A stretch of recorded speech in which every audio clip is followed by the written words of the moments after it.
Nous l'avons vu dans l'épisode précédent, Jupiter a bien failli devenir une étoile. Et comme un pied de nez à l'univers, elle possède son propre système planétaire miniature composé de plusieurs dizaines de satellites naturels, dont 4 lunes principales, Ganymède, Io, Europe et Callisto.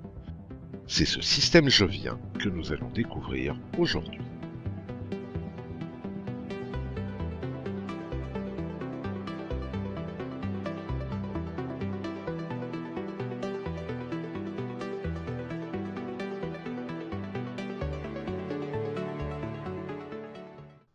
C'est à l'astronome Galileo Galilei, plus connu sous le nom de Galilée, que nous devons la découverte des principaux satellites de Jupiter.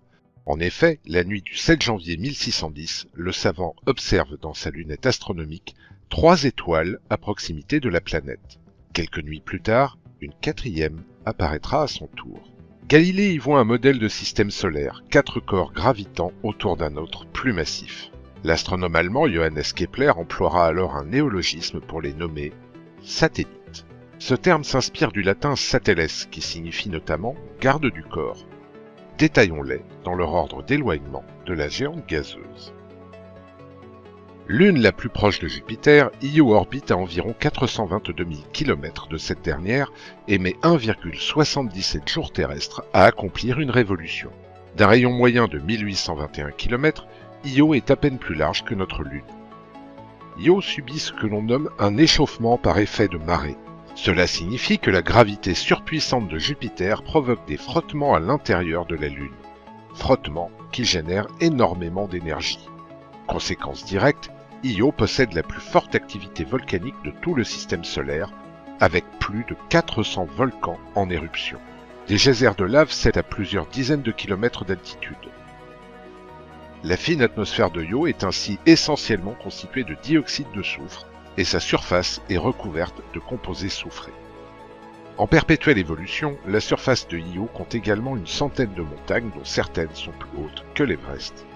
On ne trouve aucune trace d'eau sur Io, ce qui, ajouté à l'activité volcanique permanente et aux fortes radiations auxquelles la Lune est soumise, rend fort peu probable la possibilité d'une vie quelconque.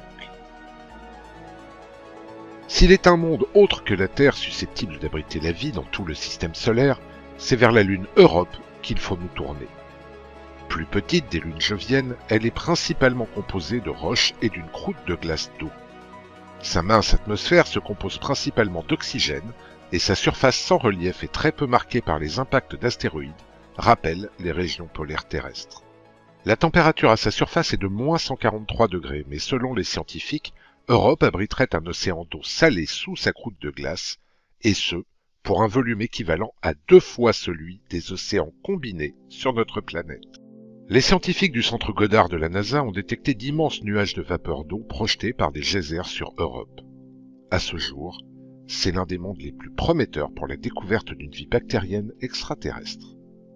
À 666 000 km de Jupiter, nous rencontrons la fascinante Ganymède, la plus grande lune de tout le système solaire, plus grande encore que la planète Mercure.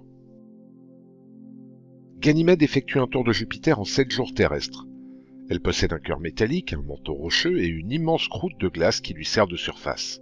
Surface qui connaît des températures oscillant entre moins 123 et moins 193 degrés Celsius. La NASA compare les profondeurs de Ganymède à un club sandwich constitué de plusieurs couches qui se succèdent, certaines faites de glace, d'autres d'océans salés souterrains. Et en parlant d'océans, ceux de Ganymède seraient 10 fois plus profonds que ceux que nous possédons sur Terre et contiendraient un volume d'eau bien supérieur. Ganymède est donc une candidate très sérieuse pour la découverte de formes de vie primitives dans ces océans. Dernière lune galiléenne, Callisto est aussi grosse que la planète Mercure et orbite autour de Jupiter à une distance moyenne d'1 383 000 km. Il lui faut 17 jours pour effectuer une révolution autour de la géante gazeuse. Des milliers d'impacts d'astéroïdes constellent sa surface constituée de roches et de glace. Les multiples éclats blancs visibles sur la Lune seraient, selon les scientifiques, des calottes de glace recouvrant des cratères. D'après les données de la sonde Galileo, qui a orbité autour de Jupiter de 1995 à 2003, Callisto posséderait un océan situé 250 km sous sa surface. De récentes recherches remettent en cause cette hypothèse, laissant planer un doute sur la présence d'eau liquide sur le satellite naturel. Mais avec sa fine atmosphère composée de dioxyde de carbone, d'hydrogène et d'oxygène, Callisto reste en bonne place sur la liste des lieux du système solaire où la vie pourrait exister.